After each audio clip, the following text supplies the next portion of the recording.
Good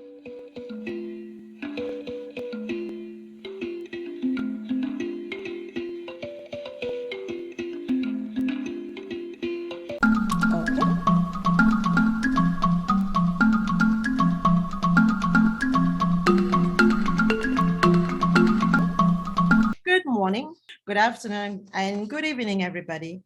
Welcome to our very first workshop on community mobilization. So today we are, this is one of many workshops that we'll be having as Ambazonians. And the topic on which we're going to be focusing this on is a strong mobilized diaspora grassroots community will bring accountability and foster a more sustained liberation struggle.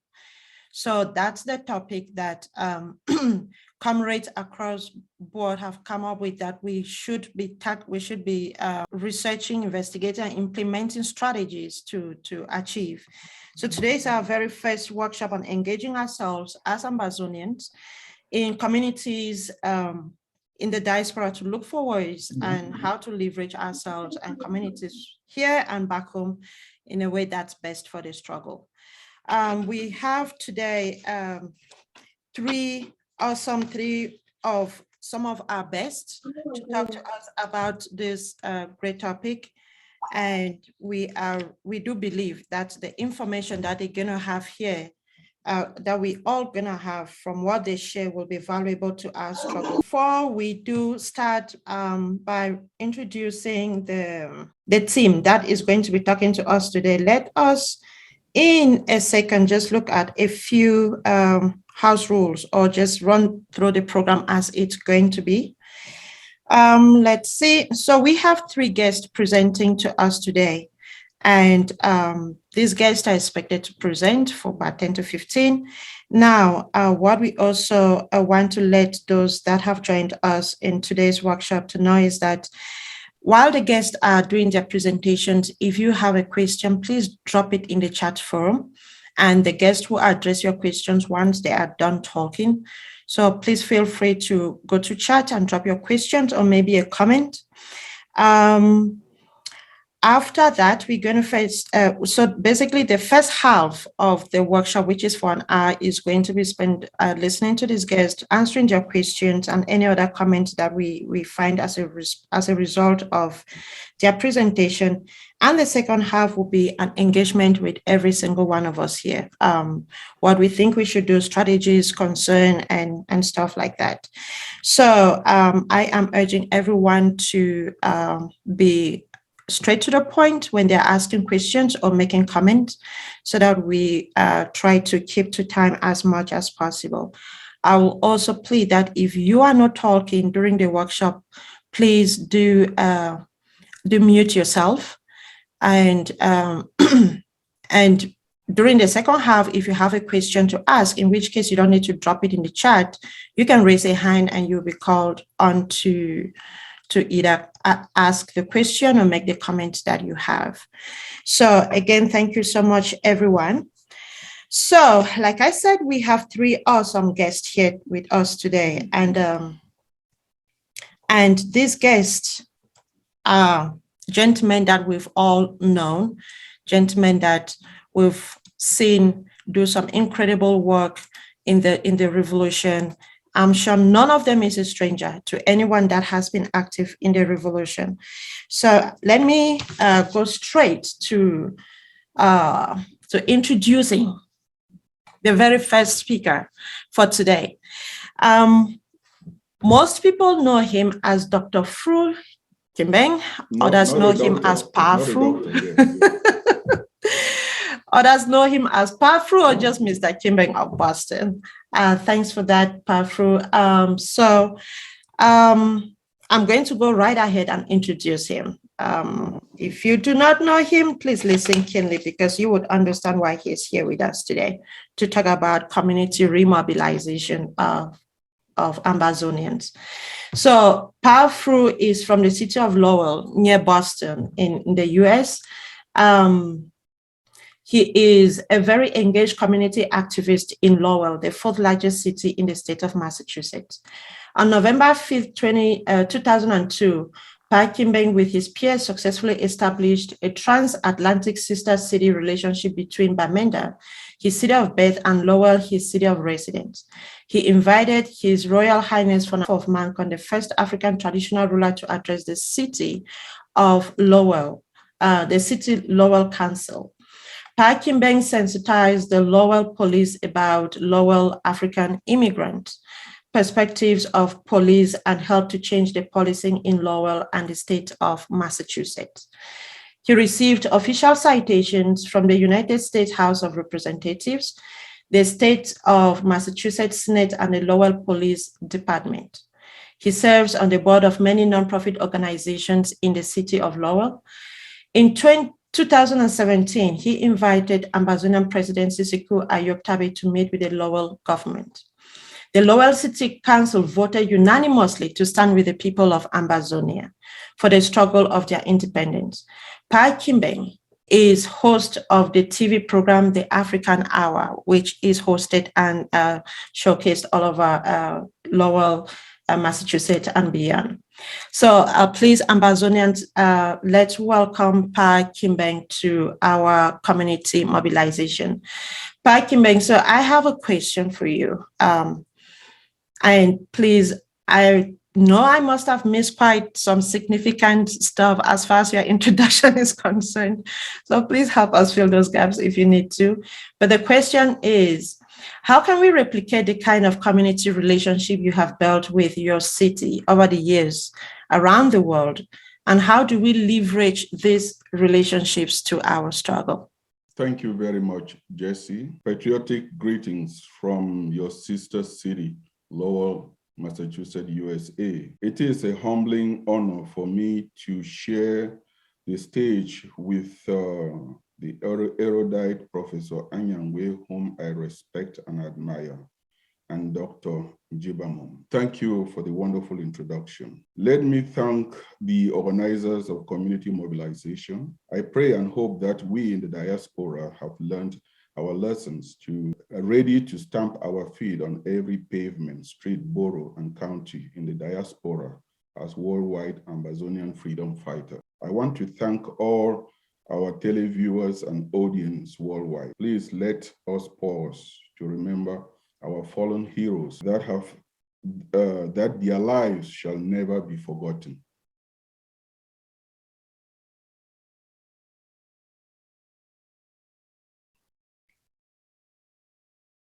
I want to send a special salute and pay tribute to all our valiant patriots who are fighting and dying to liberate our motherland. I salute our fellow non-Ambazonian sympathizers. I want to share my personal experience to demonstrate how and what we in the diaspora should do to take our struggle to the streets and pavement of our communities in the diaspora. I want to make it an engaging discussion, not a lecture. Our experience in Lowell may differ from your area, but the tactics and techniques are all the same everywhere. Growing up in Mancon, my parents taught me that my culture is my identity. As a young boy, I would carry Papa's bag and follow him to occasions, meet the elders, and hang around the fun's courtyard. As an altar boy at Catholic Mission Tambeng, I traveled with the priest to the villages. The priests who are not indigenes, after Mass would hold meetings with the elders to meet, to know who is who, and what and who does what in the village. With that knowledge, the priest can manage the parish well and know who to delegate to get things done. I also observed as a young man that white people who came to the village relied so much on the locals to get around and to get things done for them. When I arrived Lowell in the mid-80s, I quickly learned that to understand my new home, I needed to be involved in community and volunteered at many nonprofit organizations. I later joined the board of these organizations. I regularly attend the city council meetings and dressed in my African attire. That made me stand out and easily made friends with members of the local government. I volunteered with the police department and shared my experience of the police as an African immigrant in Cameroon. Little did I know that I was planting seeds and building my social network in the community. I would volunteer in local and state elections and canvass for democratic candidates. I pioneered the formation of the Cameroonians of Lowell Association in 1992. We formed the African Cultural Association and started the first African festival in the state of Massachusetts in 2000. And I became the president of that organization for 10 years. We brought a taste of Africa to Lowell. In May 2002, the Cameroonians of Lowell celebrated their 10th anniversary. His Royal Highness of Mancon was visiting Boston. I invited him to become the first traditional African ruler to address the city council over local TV. Following His Royal Highness visit, I talked to my friend Mayor to establish a sister city with Bamenda and connected her to speak with the Bamenda government delegate. On November 5th, 2002, the city council unanimously voted a resolution to establish a sister city with Bamenda. We nurtured this relationship with frequent meeting sessions with the mayor and community cultural involvement. I talk about Bamenda and the Southern Cameroon on my local TV show, The African Hour. In 2017, President Sisiko Ayuk Tabe visited Boston, and I arranged and introduced him to the Lowell City Council. He was interviewed live on local TV with more than 100,000 viewers on Facebook. The following month, the City Council voted unanimously a resolution to stand with the people of Bamenda and Ambazonia to fight for our independence. All politics is local, and politicians want to know what they are getting advocating for your cause. In short, you scratch my back and I scratch your back. You must plant and nurture what you planted to have a good harvest. Ambazonian diaspora are always eager to harvest what they have not planted. Active, sustainable community participation get attention and support. Ambazonia is harvesting the fruits from seeds planted with the establishment of a transatlantic sister city relation with Bamenda and the Lowell over 2 decades ago. All politicians are happy to stand with you and for you when they know you can offer those votes at the next election. If you can show them that you are organized, they will support you. Diaspora Ambazonian, we spend too much time talking to ourselves and fighting on social media. We blame the world media not talking about the genocide in Ambazonia. We must take our struggle to the streets and pavement of the world and expose the pain and suffering of our people. To advance from here, we must go to our roots and structure our house to be humble and accountable to the people. Suppress our Western-dominated arrogance of superiority and all-knowing, and humbling our thoughts, process, and respecting others. We should respect, honor, celebrate all academic laureates and expect them to be humbled and not intimidate others with academic titles. This is what I think we need to do to be able to advance and learn from our pass. I think like any non-profit organization, it is run by committees. And I think the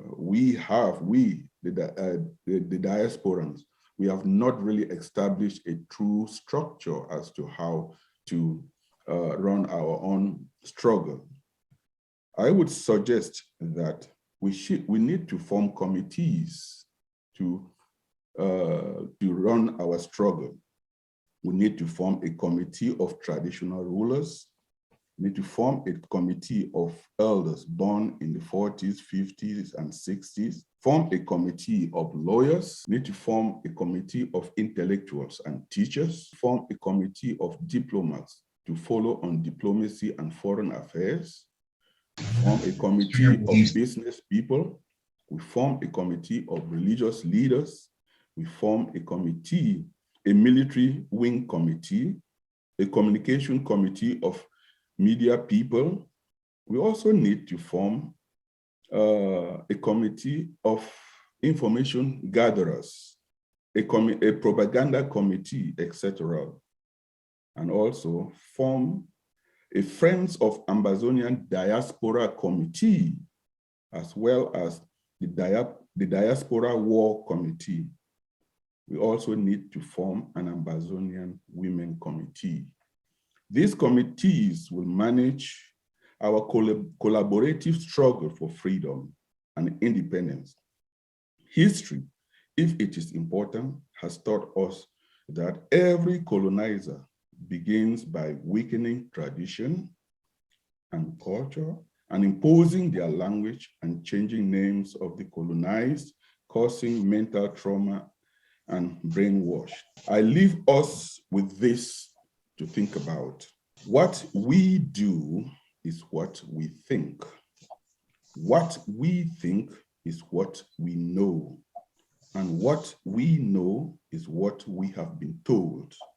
If we have been told that our culture, tradition, and identity are second to none, if we truly believe, then we must fight and die for our culture, tradition, and independence. Keep to time. I think I will end here. If there are any questions, engage the discussion. Thank you. Thank you so much, Bafru. I think that was awesome. And you did highlight quite some very significant things that as Ambazonians, we need to talk about and come up with strategies on how to implement them. You talked about the fact that we like to harvest without having sown, and I think that is important. We need to learn to sow into this, into the external community, into the international community for us to be able to reap from there. And you also talk about the fact that we need to have all these committees that will enable us to do work in the revolution and beyond. And also what I also love was the fact that you said we need to go back to our roots. We must go back to our roots, on our traditions and our culture, own them, be proud of them. And that way, no one can doubt our identity, nor our pride, nor anything. And from the roots, we can build from there and become the people that we do desire to become as Ambazonians. So I just really want to appreciate the talk and appreciate all that you've done on behalf of Ambazonia thus far in Lowell. I know you continue to do that. And this was awesome. I think we have taken, personally, I've taken some really great notes, and I hope everybody else has. I don't see any questions in the chat. So I think that I'm going to just right away move on to the second guest. So our special guest for today is none other than, our very own Professor Anyagwe Carlson. I don't think Prof needs any introduction per se. So, we all know that as far as Ambazonia, the history of the two Cameroons and beyond, the history of the world and geopolitics and everything, Prof is an encyclopedia in our struggle. But today we really want to engage Prof in a different subject that we think is critical at this moment of our struggle. So, Prof, your recollection of history is an amazing blessing for us all.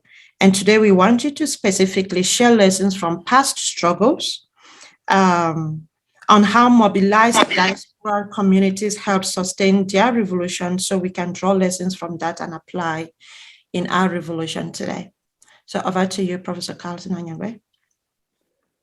Thank you very much, Madam Moderator, Coordinator. Let me thank my brother, Frank Kimbem. I thought he was going to mention my presence also at Lowell there, because through his goodness, I also was there and well received there at the City Council and had an interview. Thank you very much for that occasion. You're welcome. They are doing a very good work, marvelous job. And I wish we could replicate that. I said that at that occasion. So I wish we can replicate in other cities. Would have been far gone by now. Well, it's never too late. And these little bits of advice we are giving, maybe they are going to kickstart other of our community leaders to take the challenge. I just want to, in regard to this topic, there are just three things, since we still have limited time. There are three things I just want to engage your mind on. One, I would like to urge you, or urge our people, first thing, organize the people.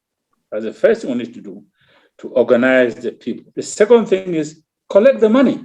Collect the money. And the third thing is be each other's keeper. Be each other's keeper. So those are the three areas I want to talk to today. Organize the people, collect the money, and be each other's keeper. And these are all the tracks which have been followed by other liberation movements to very, very good results. Very good results. I don't see why we shouldn't do the same thing. In terms of organizing our people, of course, we all know that we are really notoriously scattered. We seem to be a people that just everybody stands up, does their own thing, and so on. So we need to be organized and very organized. That's very, very important. You can't achieve anything without organization. You can't. So we have to organize. And in that organization, I would say we should avoid bureaucracy. It is the fact that we engage in a lot of bureaucracy. And by bureaucracy, once you engage in that, people want positions. I want to be president. I want to be secretary. I want to be this, and so on and so forth. And that kills the whole thing. So we should avoid bureaucracy as much as we can. I'm not saying that you shouldn't organize a structure. You can have a structure.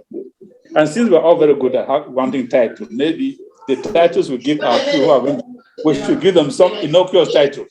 Instead of calling them president, calling them vice president, calling them secretary. Maybe you call them that you're a head boy. Maybe that would be something, or head girl, something like that. Third thing is, on organization, we must keep a complete database of all comrades within our communities.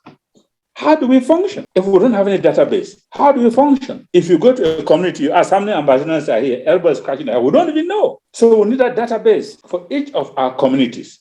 So if we come to well, we'll ask my brother through, is she will always say, oh no, here, just like that. I know there are so many thousands who are here. As simple as that. That helps us to plan, isn't it? That helps us to plan. Without that, we cannot. The second thing, of course, is we are lagging and struggling with that one. We don't know how to collect money. We don't.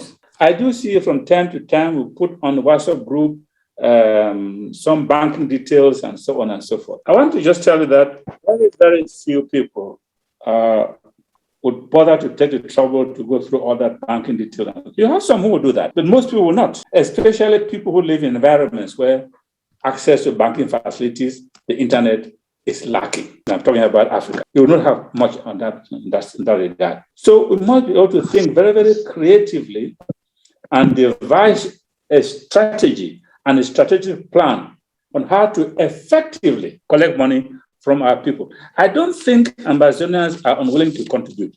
I think the problem is that we haven't worked out a system where we can collect money from them. You know, they often say that if somebody owes you a debt, you'll be very, very foolish to think that you sit in the house and the person just come and offer you the debt.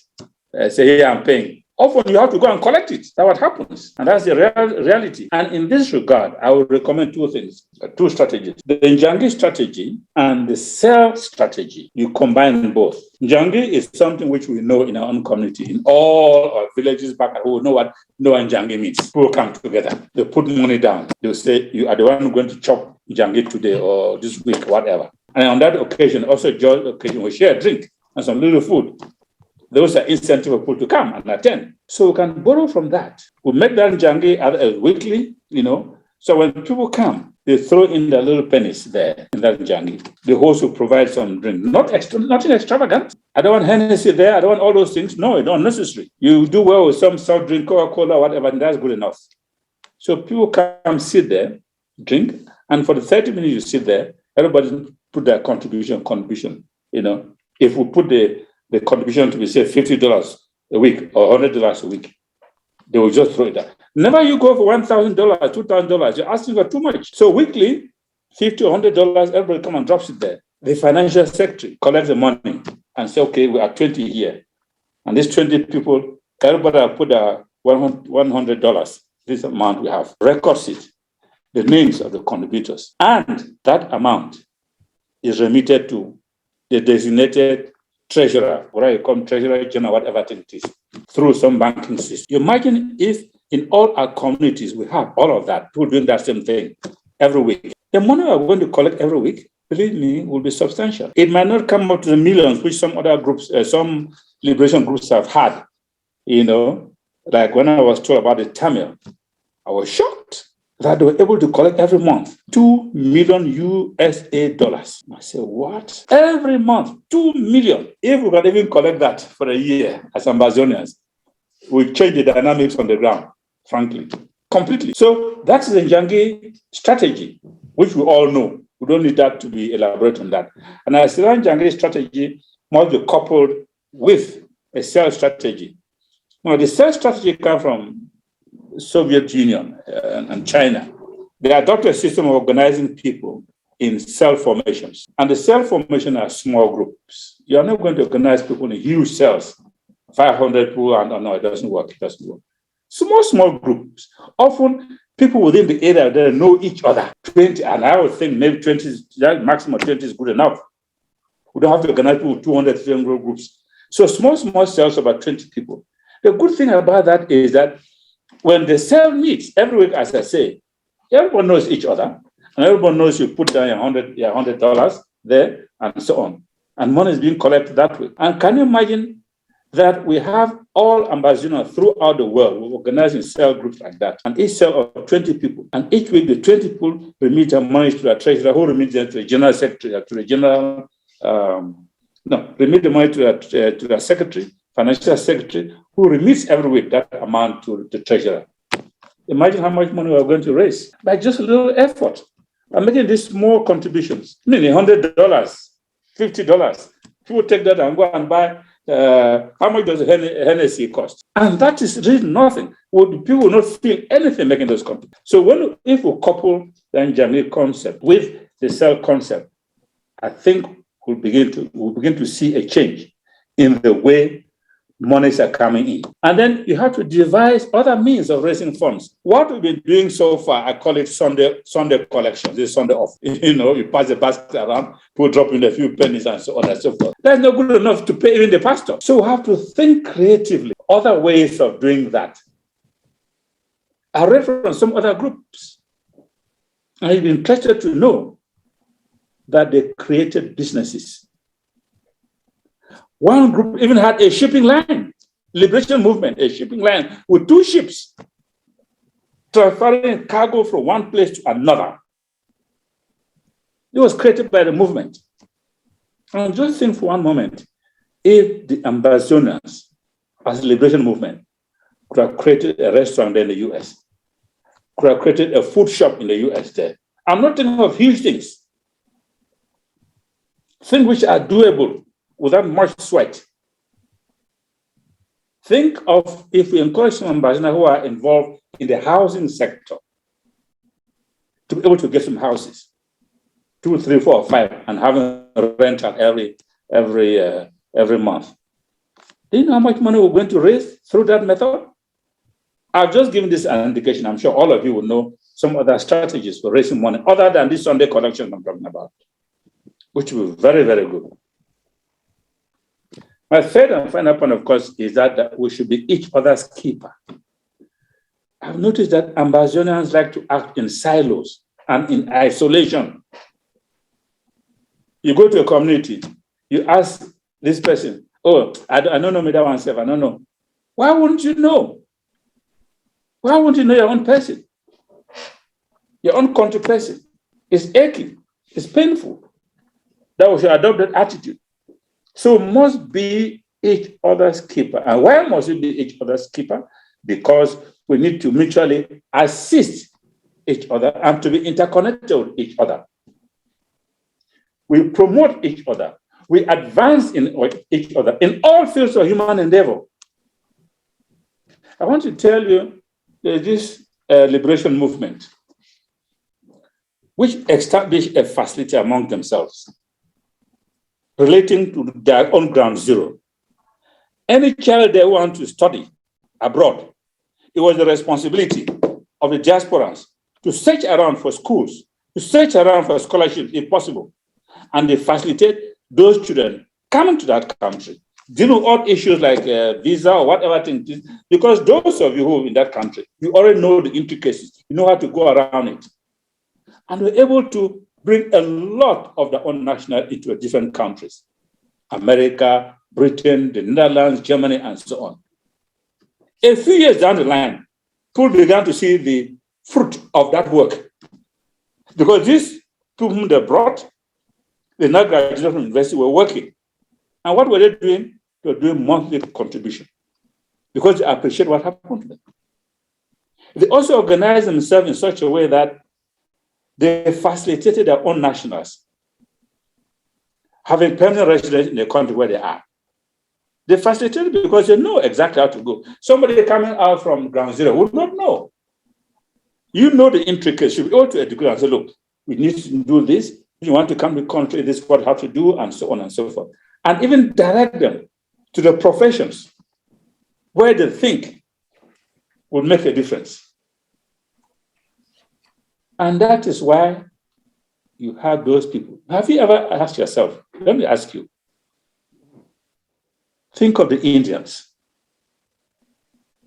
think of the Nigerians, think of the Ethiopians.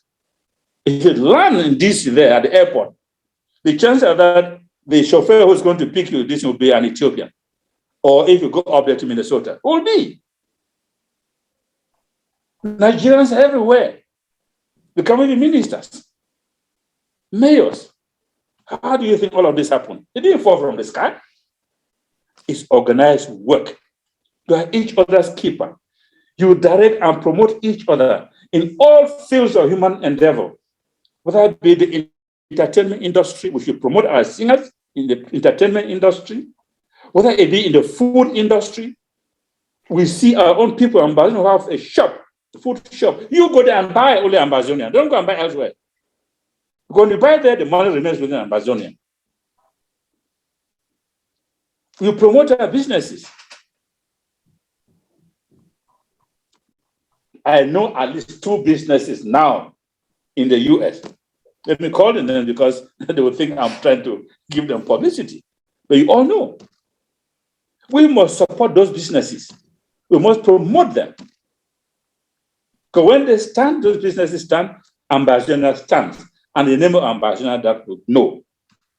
And so therefore, we must grow Ambazonia by getting involved, even like Fru said, in the politics of our community. That's one thing Ambazonians notice, Ambazonians are not doing. You go in the UK, the Nigerians and Indians, you find them MPs, they are ministers. At one time, the 3 top ministers in the UK were Indians. Look at Ambazonians, you ask. In the UK, where we had a long connection, we don't have one, even a mayor of a smallest village. We don't have even one, not one. So something is wrong with us. We must awaken up and get involved in the politics of our communities where we are. And I was assured by one politician in America that if we know you people, you have a certain number in a particular community, and you decide to vote, I mean, it doesn't matter which way, you're either a Republican or you're a Democrat or you're a Liberal, whatever thing it is, the point is, you have a vote. That means you change the perception, political perception of Ambazonian in those countries. Do you know that at one time there was a campaign to tag the Tamil Tigers in Canada, terrorist organization? The government refused. Why did they refuse? These guys are so many, they command political power in places like Toronto and some other states. And they knew that if they did that, That will be the end.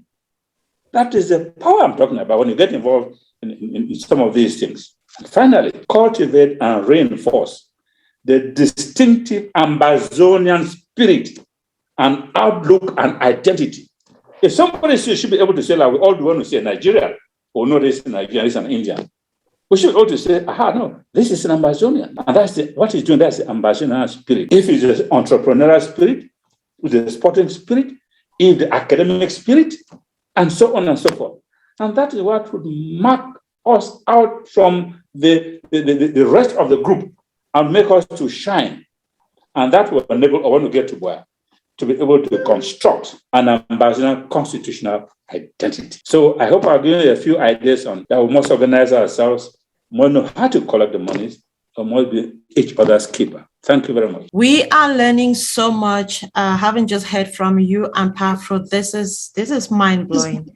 And having listened to you, Prof, the point you've highlighted from the fact that we need to organize ourselves first as Ambazonians, we need to collect the money and be each other's keepers, that was just brilliant. And the sub-points that you have under there, and also the cultural outlook, where you're calling on us to exhibit excellence, the Ambazonian excellence in everything we do, be it academic, be it cultural pride, be it cultural identity in whatever we do. And you and Pafru have spoken so clearly about the need to integrate and partake in local politics of wherever it is that we find ourselves. It must not necessarily be politics, but just integrating with these communities by way of nonprofit organizations, community activities that are happening, or whatever the case might be.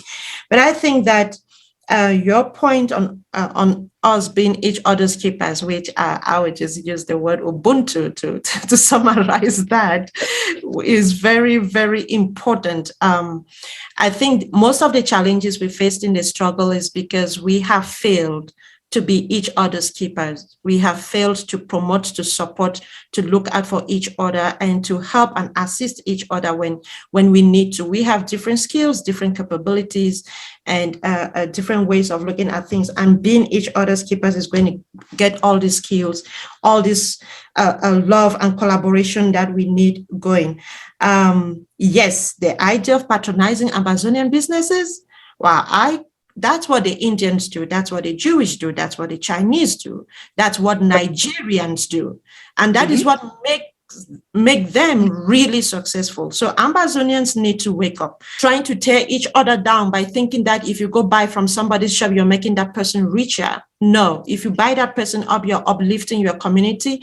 You're putting more into the community. You're putting more into whatever we're going through. You are helping a fellow Ambazonian who is going to help other fellow Ambazonians. And that's how we have to continue to look at this. It's a pay forward kind of strategy.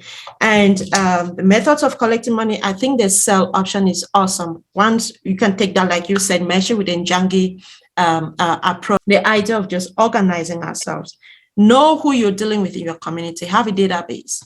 Databases are everything. Information is everything. So these key points, they're just mind-blowing, Prof. And to add to those that Pafru contributed, I think that this being the very first workshop in the series to remobilize and rebuild our communities to support our struggle it's very timely, and I can't imagine where we'll be as we continue to learn on this and implement them in the next few months or few years.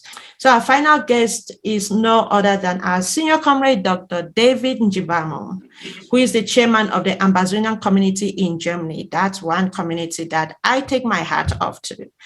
The reason for this the specific reason for which we invited Dr. David Njibamo is so that he shares how they managed to stay as a community in Germany, despite the turbulent situations that we've had globally as far as Ambazonia is concerned, to stay out of the confusion and group divisions that have fragmented and demoralized our struggle in the last 3 years.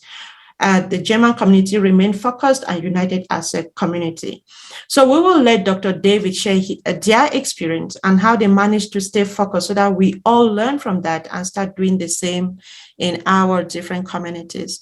So Dr. Njibamo, welcome. Thank you our host, Jesse. I feel honored to be on the same platform with, I don't know to call him Pa Kimbeng or Mr. Kimbeng. I don't know his age compared with mine. I really appreciate the work you are doing over there.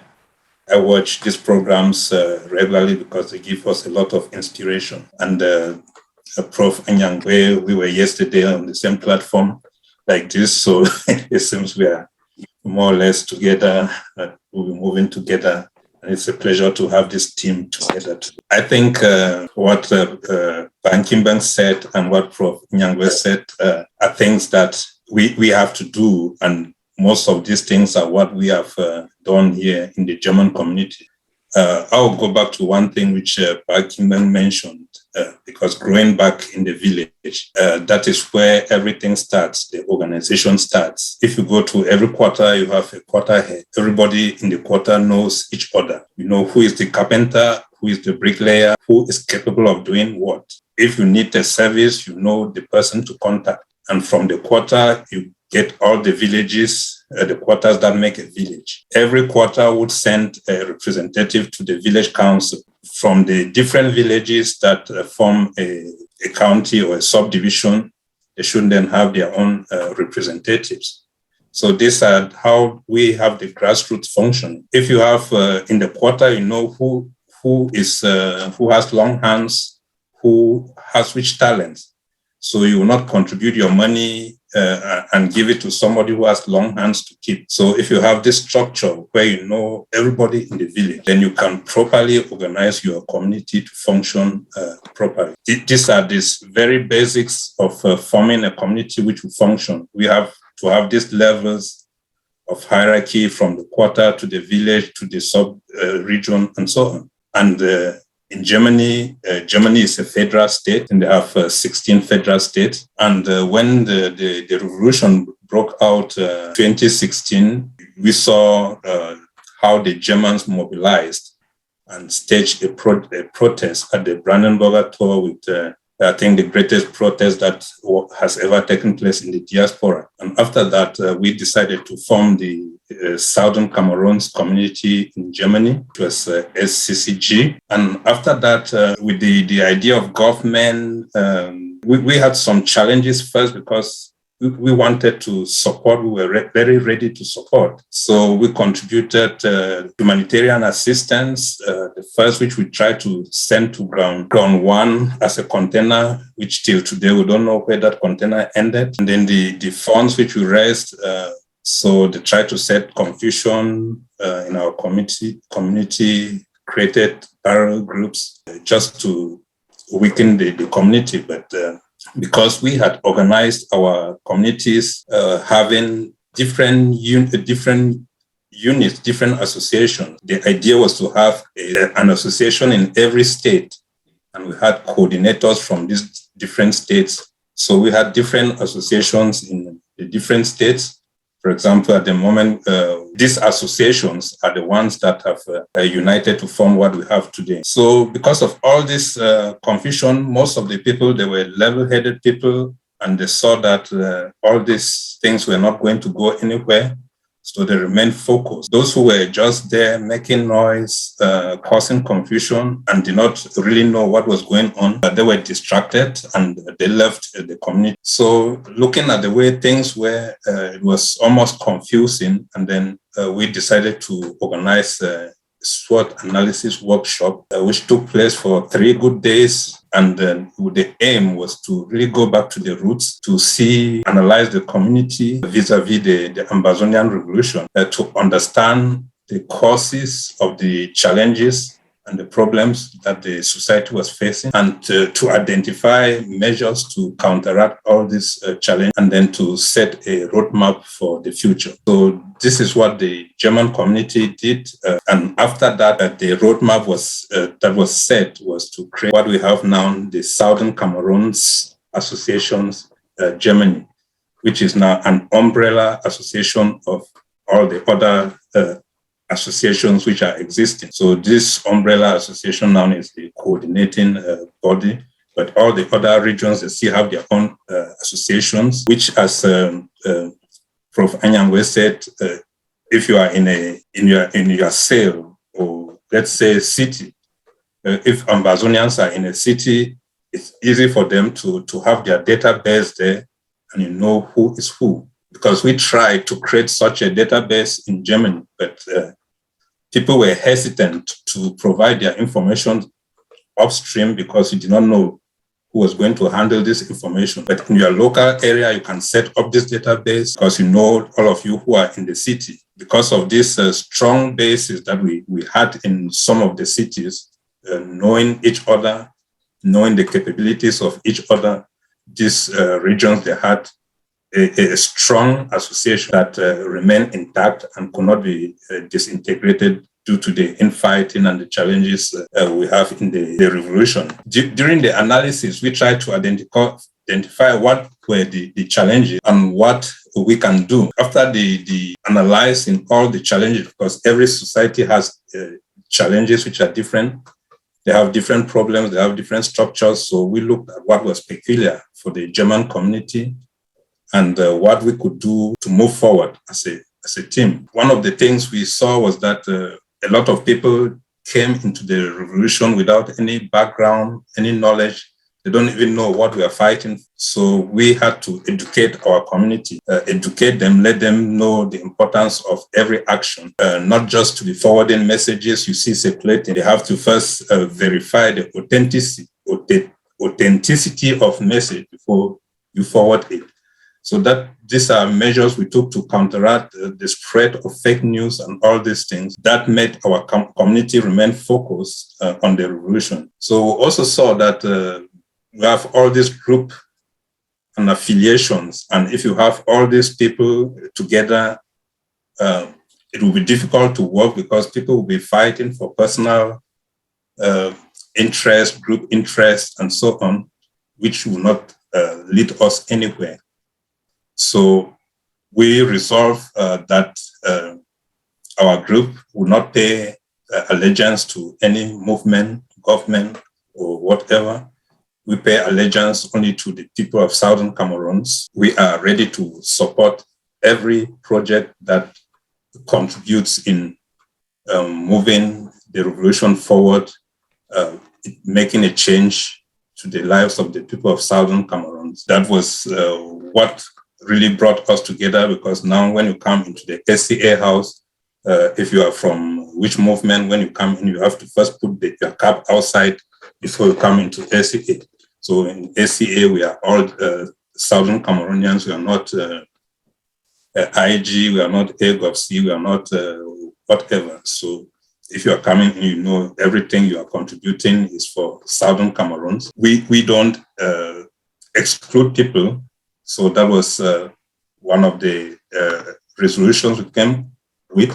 We encourage cohabitation and collaboration to bring Southern Cameroonians together. The other problem was leadership, because some people saw the revolution as social media is cheap, so they will go out and project themselves and so on.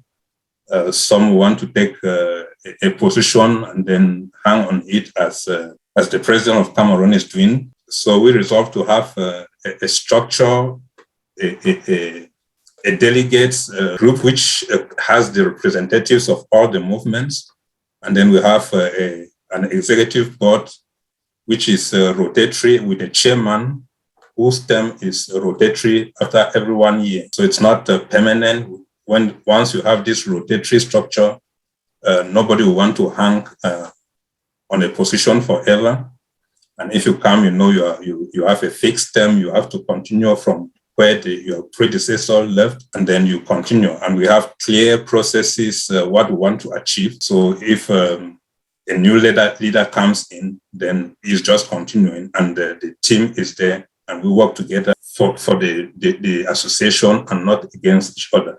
I think those are that is principally what we did to stay together, because we put Ambazonia first and not movements or groups, because we believe that when we go back to Ambazonia, there will be a place for everybody. So at the moment, it's not time for that. We first have to have this Ambazonia before we go there, and then we establish these movements and run them the way we think that they can run. So I think I can stop there, and then if you may ask questions and then explain more or less what we did, how we are moving forward. Thank you.